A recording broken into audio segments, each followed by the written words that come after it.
Hi, I'm Alessia, and you're about to watch a message that was preached at Calvary Fellowship in Miramar, Florida. At Calvary, we exist to help you take your next step with God. If you'd like to learn more about Calvary, make sure to download our mobile app on the App Store or Google Play Store by searching up My Calvary. How's everybody doing? Hey, we're glad that you're here. We're glad that you're here because it's the first day of summer and you could have been anywhere. But I'm glad you're here in air conditioning because it's hot. So I did this poll on my Instagram account, which, by the way, if you're not following me on Instagram, you're missing out on so much. You're missing out on what's happening at Calvary, pictures of my family, and different angles of meat that I've cooked. That's pretty much, I have just described to you the only thing I post on Instagram. So anyway, but I did this poll, and I asked this one question, and that is, if you could have one superpower, what would it be? And I gave 4 options. In fact, you can see it up on the screen, what the 4 options are. Now, there is one correct answer. All of them are good, but there's one correct answer. And let me just show you which one it is, right here. Eat whatever you want and not gain weight. That is the greatest of all superpowers. And now the problem is that all of us have a friend who has that ability. And yet they don't realize it, nor do they appreciate it, which is why we secretly dislike them. All right? And so now I'll give you an example, like Pastor George, right? George is one of our pastors, and he leads us in worship, right? Band did such a great job today. So good.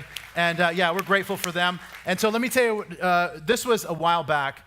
I had helped this church out doing something, and so they showed up at Calvary one Monday, and they brought 3 dozen Mojo donuts. All right. By the way, that's the most reaction I've gotten. I should have opened with Mojo Donuts, and I just would have gotten you guys into it a lot sooner. All right, so they brought 3 dozen Mojo Donuts, and if you don't know what Mojo Donuts are, they make like these really fancy donuts with all these toppings. It's basically like a small cake, are these donuts. And so what happens is, and they did it as a thank you or whatnot, so we all show up, and everybody's eating like half a donut. And will you split the donut with me? And can we just try quarter donuts? All of while we're doing that, you know, very slim, skinny George is downing. I mean, well, that one's good too. Guy eats 6 donuts by himself. And afterwards, went out to lunch. All right, so that's just to kind of frame that reality. Well, the next day, we all show up here, you know, at Calvary, and we're talking about, you know, man, what a bad decision, and I stepped on the scale, and I gained 2 pounds, and I gained 1 pound, and I gained half a pound, and you know, it's water weight. You know, we're all saying these little lies we tell ourselves, you know, muscle weighs more, you know, like whatever. We're telling ourselves this. George comes in, and he hears us talking about this. He goes, dude, it's so crazy. I stepped on the scale. I lost 3 pounds yesterday.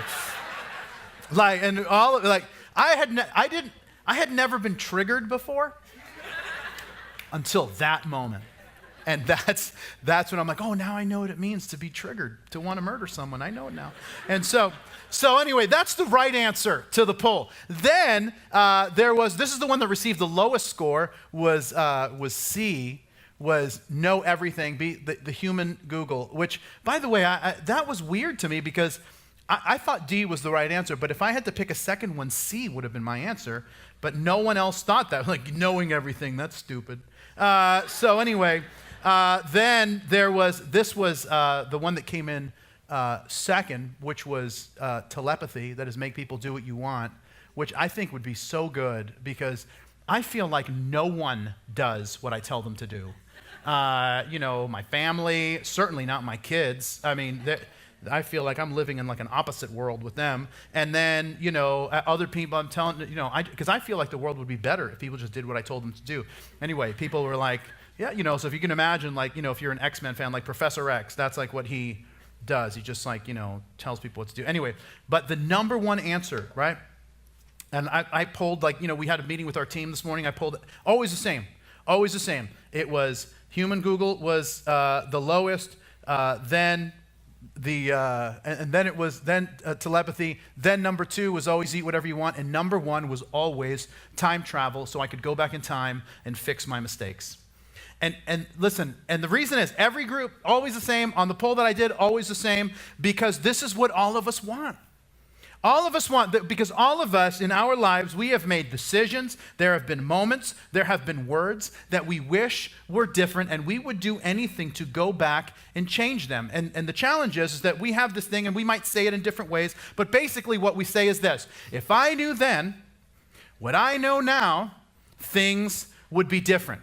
You see, we would like, I wouldn't have dated that person. I wouldn't have bought that stuff. I wouldn't have gone there. I wouldn't have said that. I wouldn't have done that. And the reason, right, the reason that we say that is because we know that there is an understanding that comes from being on the back end of an experience that many times we don't have on the front end. It's why we do something and later see what we should have done, because later we have greater clarity. We call it experience. We call it trial and error. We call it hindsight. Now, the bad news is this: time travel isn't possible unless you're one of the Avengers, but there's a way to gain understanding. There's a way to gain the understanding that we get after the fact. There's a way to get that kind of understanding before things happen, and it operates almost like a superpower. It's called wisdom.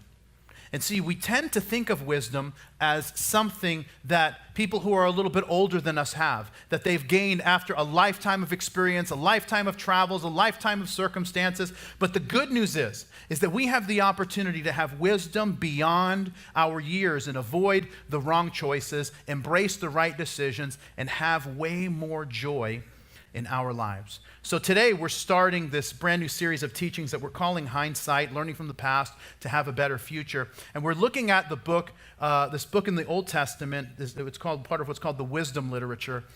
This book called Proverbs, which was written by King Solomon. Now, if you're not aware of who Solomon is, Solomon was the son of King David, like David and Goliath, David. And here's the thing. Now, the Bible says that Solomon, this is what's told about him in the historical books of the Old Testament, that Solomon was the wisest man on earth up until his time. Now, the other thing that we learned is that Jesus actually talked about Solomon and talked about the wisdom of Solomon. And so if Jesus is calling you wise, that's probably a good thing to put on your resume. And so why should we want this wisdom that's being offered to us? And here's why. Is because wisdom makes everything better. Wisdom will change the way you make decisions. It will change the way you choose your words. It will change the way you treat people, because wisdom has an ability that we all desire. Wisdom has the ability to take all of the knowledge that we get from hindsight and put it on the front end of our decisions so that our lives will be better. And the coolest thing is that Solomon didn't keep all this wisdom to himself. He wrote it all down in these wise sayings of here's what you should do and here's what you shouldn't do and here's what you got to think through. And it's all available to us if we want it. And so we're going to spend the first part of the summer talking about Proverbs and talking about some of the highlights in this book. And what my hope is that in this series, you'll see how powerful Proverbs is. And see, it was more than 20 years ago that I was sitting where you are, and I was listening to a pastor talk about Proverbs, and I was so moved by the messages on Proverbs that I just made this decision. And this pastor said this, which I'm going to say to you now. And he said this. He goes, there's 31 days in most months. There's 31 chapters in Proverbs, and just read a chapter in Proverbs a day. And listen, I've been doing that for the better part of 20 years. And I feel like my life is the better for it. And I've avoided so many mistakes because I've been, paid attention to Proverbs. And every mistake that I have made, most mistakes that I've made, I'm recognizing that I have violated one of the principles that Solomon lays out in the book of Proverbs. Now, let me just tell you, because here, and I know that, and I say this to you sometimes, that there's such a broad spectrum of us as we're talking, and that is that, there's some of us here who aren't Christians, and some of us here who just became Christians, and there's some of us here who we're growing Christians, and then some of you, you've been a Christian so long. I mean, you were there when they were doing the final edits, to publish the Bible, and so you've been in this for a while. You were around when Old Spice was just called Spice, and so. Anyway, so you have, there's that whole spectrum. And so, but the cool thing is that no matter where you are on the spectrum, Proverbs can speak to you. Because what this wisdom is, listen, this wisdom is true, and it's impacting us. It can transform us. I was at a restaurant a couple months ago, and I do this. I wish I was better at this, but one of the things I try to do is once a week I try to take one of my kids to lunch and just try to spend some one-on-one time with them. So I was with one of my kids. I sat down at this restaurant, and then one of the servers comes over and says to me, hey, there's a guy that one of the other servers, and he's having a tough time. Could he sit down and talk to you? And I said, yeah, sure, that's fine. And so now I thought that was going to happen after I ate lunch. I don't know how it works with you, but when I go to a restaurant at lunchtime, I'm already hungry. I'm not like waiting for that sensation to hit. Like I'm already there. So anyway, this guy, the server then sits down at the table before I've received any type of nourishment. And he's like, hey, I was told you could help me. And I'm thinking to myself, I was told you could bring me something to eat, but I didn't say that because I'm a Christian and I have to be nice. And so I'm like, yeah, of course. And then he starts telling me about all the stuff about his in-laws. And as you know that's tough. Some of us have in-laws, others have outlaws. And so he starts telling me about his in-laws. And so I just shared 2 verses from Proverbs. And I didn't give him the street address to the Proverbs 14. I just said, well, hey, here's what I know. And I just shared these 2 things from Proverbs. And anyway, the next time I go in, following week, he comes up to me, sits down again, which I'm like, well, there's a pattern starting here. And he starts telling me that how much things have changed, and I did what you said, that advice you gave me, that little phrase that you came up with. And I'm like, well, that's not me. And I told him, actually, that's from the Bible, it's from this book called Proverbs. And he was like, for real? And I'm like, I don't know what do you think is in there? Recipes? And so anyway, he had no idea that the Bible could actually be so relevant to where he was at, what was going on with his family, and it started to make an impact in his life. And my point is this, is that might be where you live, where you think the Bible's not relevant for daily life. And I'm so glad you're here, because what you're going to see as we go through this study of Proverbs, you're going to see it today, is that when if we can take some of these words seriously, our lives will get better. And because what I want to do in our time together is I want to show you that, and this I think is one of the big ideas, that this thing is so cool, is that you're going to learn all this stuff from Proverbs, and you can decide if you're into it or not. But the cool thing is this: you don't have to be alone in making decisions that impact your future.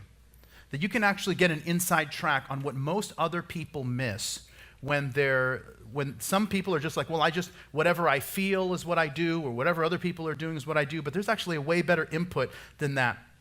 And that wisdom is the key to the future that you've been dreaming of your whole life.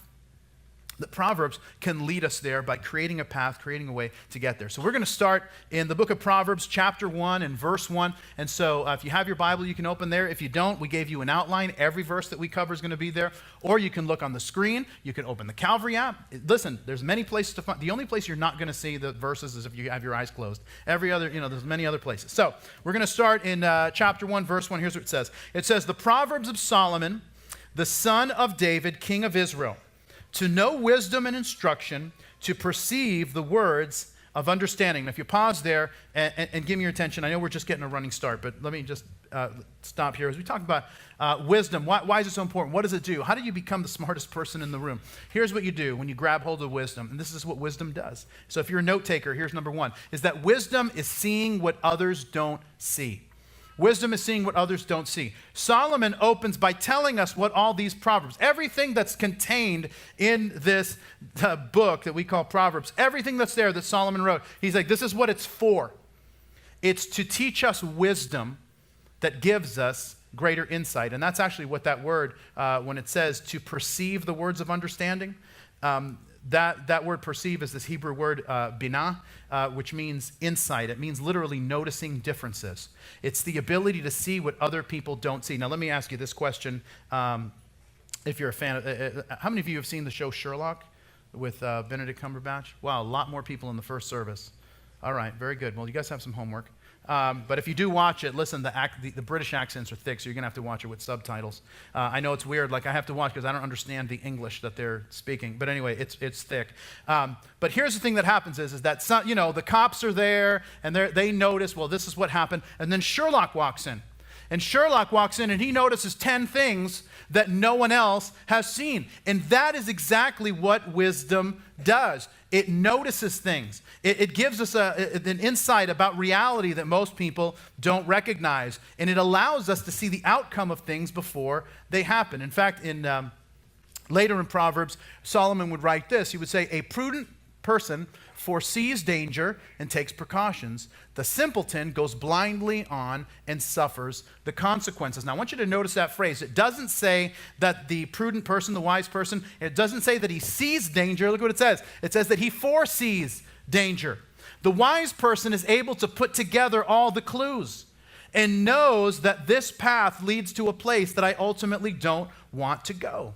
And we do this with our kids. Right? If you're a parent, you know this, that you've talked to your kids.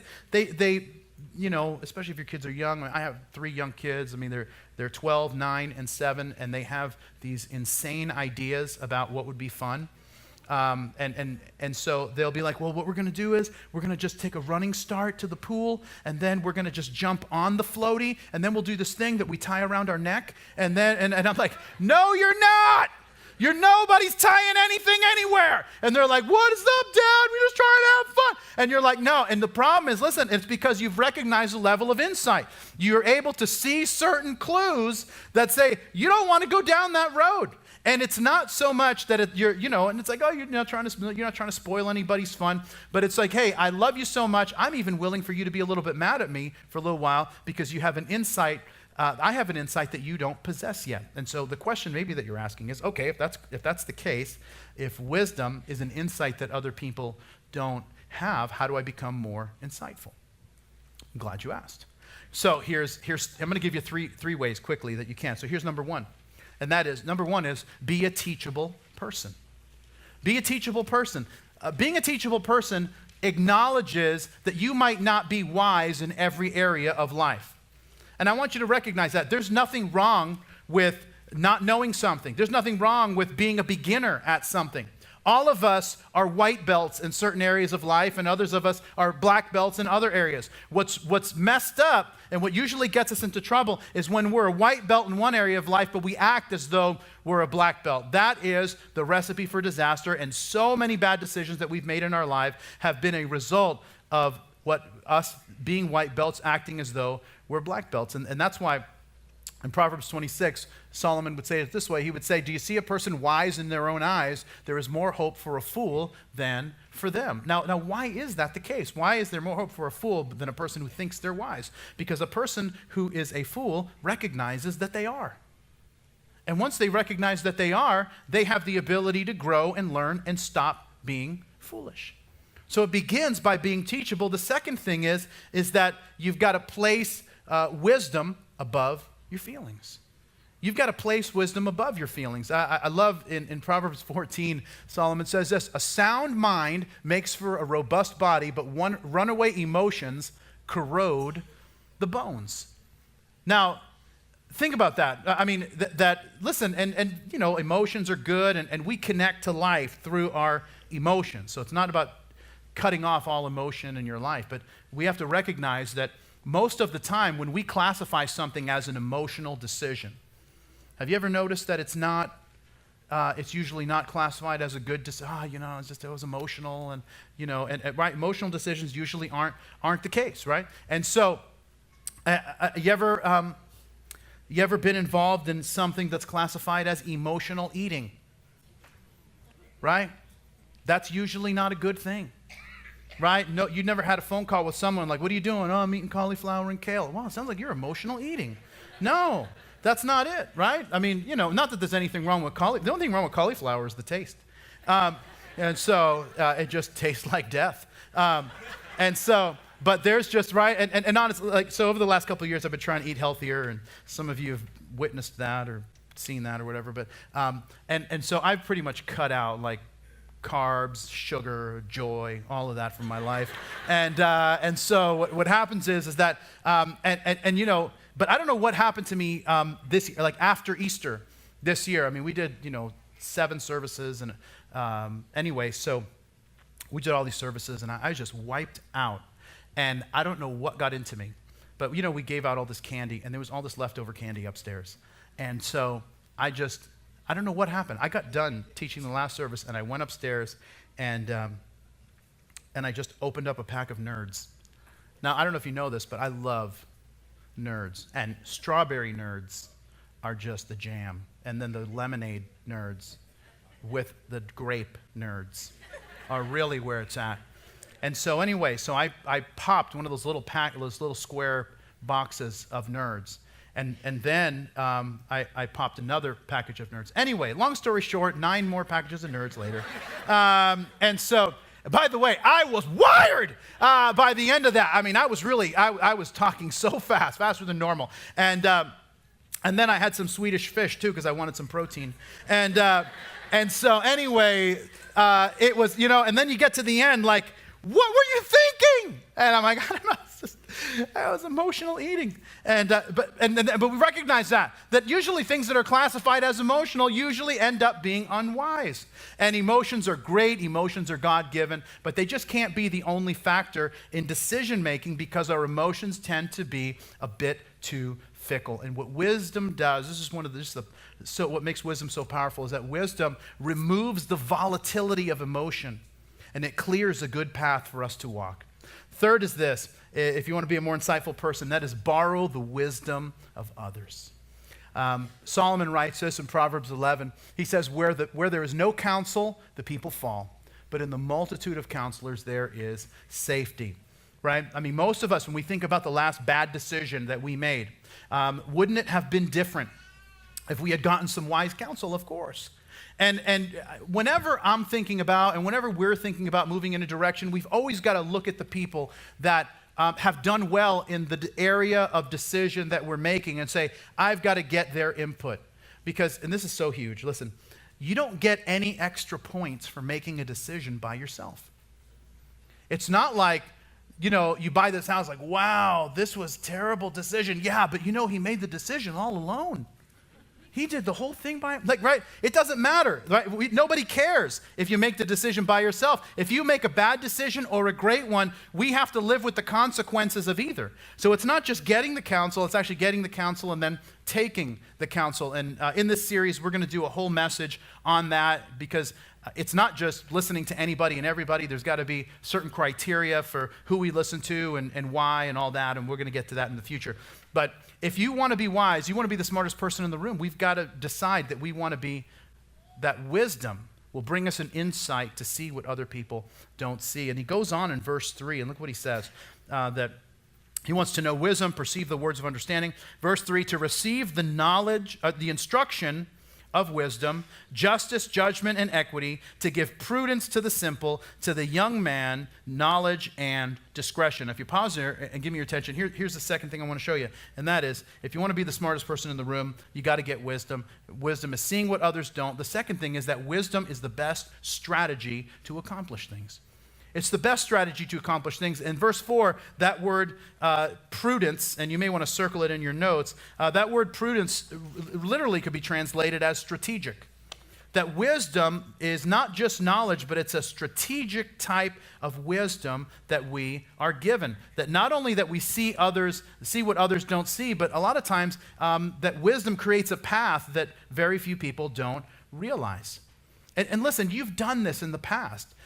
We just don't transfer it to every area of life. And you've done this. If you've ever needed to talk to your spouse about something, and then they come home, and you're like, wow, they're really stressed out about this, I'm going to wait to talk to them. That's the strategic side of wisdom in operation. If you've ever been at work and somebody makes some kind of idiotic comment and you just like, you know what, I'm just going to blow it off. It's not worth it. What are you doing? That's the strategic side of wisdom. And the thing that we have to understand about Proverbs is that Proverbs is not just a big list of rules.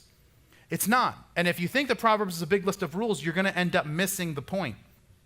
Proverbs, these are principles for living wisely in this world. Because some things don't fall into the category of right or wrong. If you say, well, I've got 2 job offers. Okay, well, right? Unless one of them is like, I'm going to start working at a church, and the other is I'm going to start working for the mafia. There's not, right? It's not a right or wrong choice. These are just, and what happens is when things aren't clearly right or wrong, they're somewhere in the middle. They're just choices. We need wisdom to direct us. And I'm going to give you an example of how we do this. Now look at this is in Proverbs 26. Here's what Solomon writes. He says, "Do not answer a fool according to his folly, lest you also be like him." So don't answer a fool according to his folly. And I love that this isn't like 10 chapters before or 5 chapters later. This is the very next verse. All right, here's what it says. "Answer a fool according to his folly, lest he be wise in his own eyes." So you're reading like, well, which is it? Am I supposed to say something or not say something?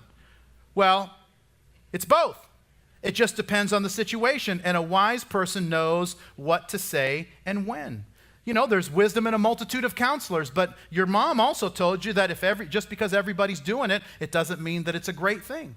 And so it's what happens in that moment. Is it a great thing? But the challenge is, and this is the thing that's so important for us, is that this kind of wisdom, this kind of strategic wisdom, a lot of times we look back on poor choices that we've made and we say, man, if I were thinking strategically about my future, I wouldn't have made that decision. What wise people do, and this is the challenge of Proverbs to all of us, is to think beyond the moment and think into the future. And that's the difference between the prudent person, the strategic person, and the simple person. Now, the word simple in Proverbs, it's a Hebrew word that simply means naive, or it means young. And that's not a dig if you're young. You can be young and wise. You can be older and unwise. But what it means is that the simple person is usually the person who is inexperienced. And most of us, when we're young, we're inexperienced. We have all the talent and all the energy, but we don't have the experience to guide us. That's why in Proverbs 14, Solomon defines it this way. "The simple believes every word, but the prudent considers well his steps." That there's just this kind of, hey, I'm going to slow down a little bit so I can really know exactly what steps I'm taking, where the simple person, oh yeah, just sign here, it's all good. You know, and that's just what happens. Why? Because we're not born wise. We grow in wisdom if we seek wisdom.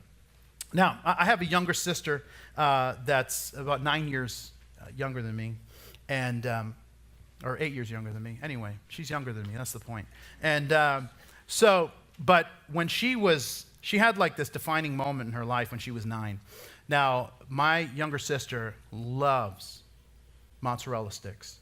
Like, this is her jam. And so one day, and my mom, we grew up in a single-parent home, so my mom worked, and so we were home, and she decided that she took this package of 24 mozzarella sticks and put it in the oven to warm up, because she was going to have mozzarella sticks for lunch, and that's it. And so, and she ate all 24 mozzarella sticks, which you'd never know based on how thin she is. She falls into that category. And so anyway, then, but apparently 24 mozzarella sticks wasn't quite enough. And so she decided, she didn't want to eat another 24, but she's like, well, you got to heat them anyway, so maybe I'll have them and then later for dinner. And so anyway, the problem is that 24 turned into 30 and 30 to 36. And long story short, all 48 mozzarella sticks were gone. And then she threw up. And so anyway, so from the age of 9, now in her mid-30s, she can't even smell a mozzarella stick without having this visceral reaction.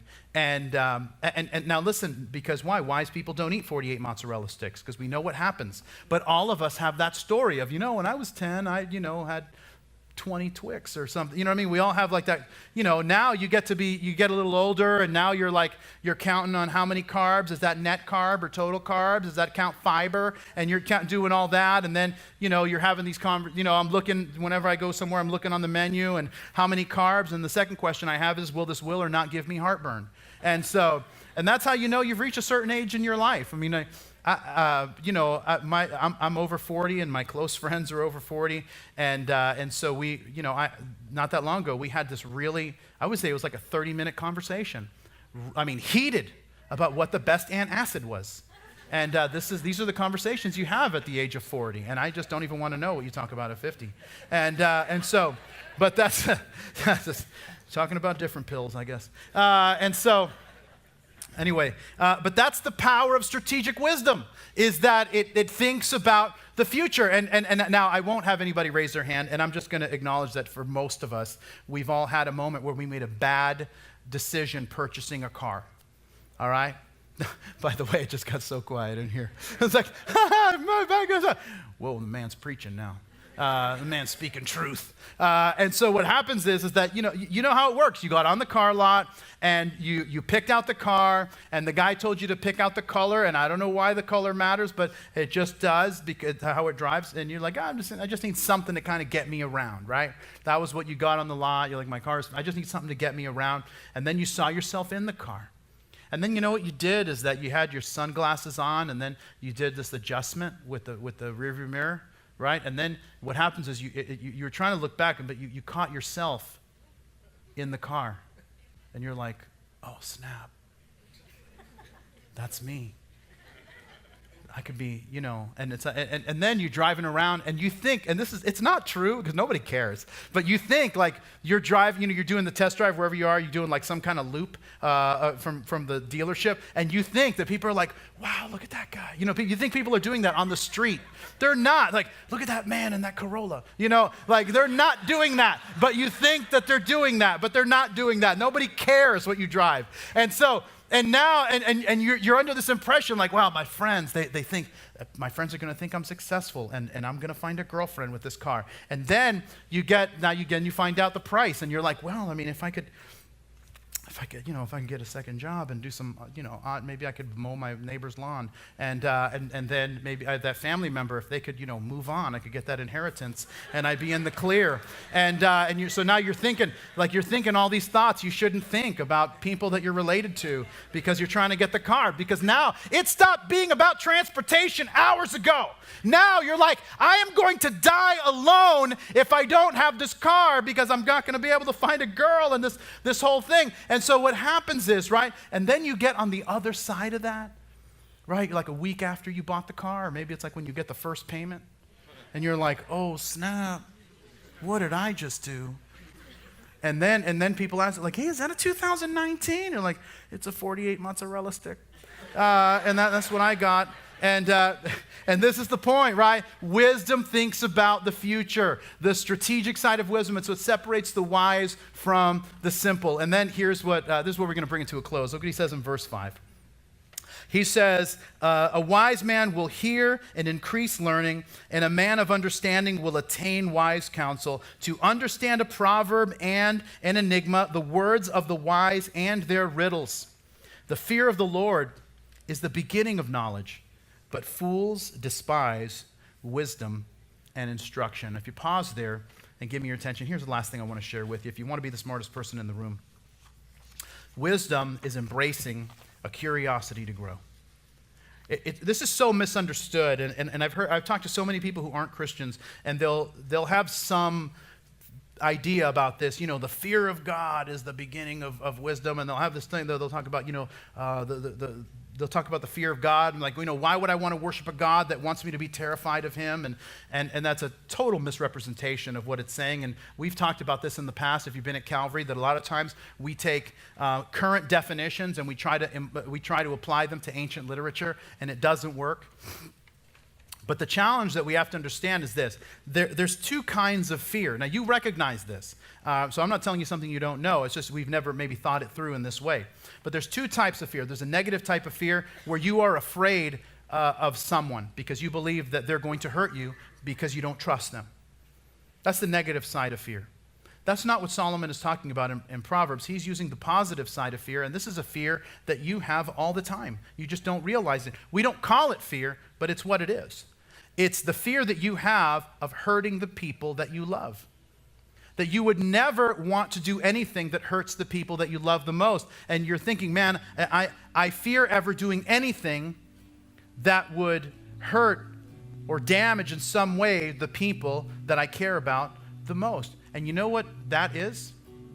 That's wisdom. That's the beginning of being wise. Because when you decide with your spouse, I don't ever want to do anything that hurts my spouse. You know what's going to happen? Wisdom will thrust you to learning what brings your spouse joy. When you say, I don't want to do anything that hurts my kids, I fear doing anything that hurts my kids, you know what will happen? Wisdom will thrust you to learn what brings your kids joy. When you say, I would never want to do anything that hurts or damages my relationship with my friends and the people that I love the most, you know what? Listen, wisdom will thrust you to a place where you learn what brings them joy. And listen, for those of us that are Christians, here's what happens. We say, I would never want to do anything that dishonors God, who has loved me and done so much for me in my life. You know what happens? Wisdom will thrust us to a place where we learn what brings God joy. And here's the best part. The best part is that when you start to walk with God, you learn that He's for you. See, everything we talked about today isn't God trying to mess up your plans. It's God trying to lead you in a way that maximizes joy in your life. And He wants you to know Him so that we can avoid the mistakes that, if we're being honest, some of these mistakes still keep us up at night. And we're still wishing we could find that time machine to go back in time and change the moment that sometimes still haunts us. You see, the wisdom of God can give us the benefit of hindsight before it even happens. You see, what does that kind of wisdom look like? It's embodied in a person. It says this in 1 Corinthians in the New Testament. It says, but of Him, of God, you are in Christ Jesus, who became for us wisdom from God. What does that mean? That Jesus, the person of Jesus, becomes God's wisdom for us. It means this, that Jesus did for us what we could never do for ourselves. He died for us. That's pretty amazing. He rose again from the dead. That's even more amazing. But He rose again from the dead, and He offers us forgiveness and life and grace and love of which we could never find ourselves, because that's what wisdom does. That's what the wisdom of God does, and that's what the person of Jesus does. He provides answers and insight and direction that we all desire, but we could never find by ourselves. And so He invites us on the journey with Him. And our opportunity is to be wise enough to take some steps in His direction. Let's pray together.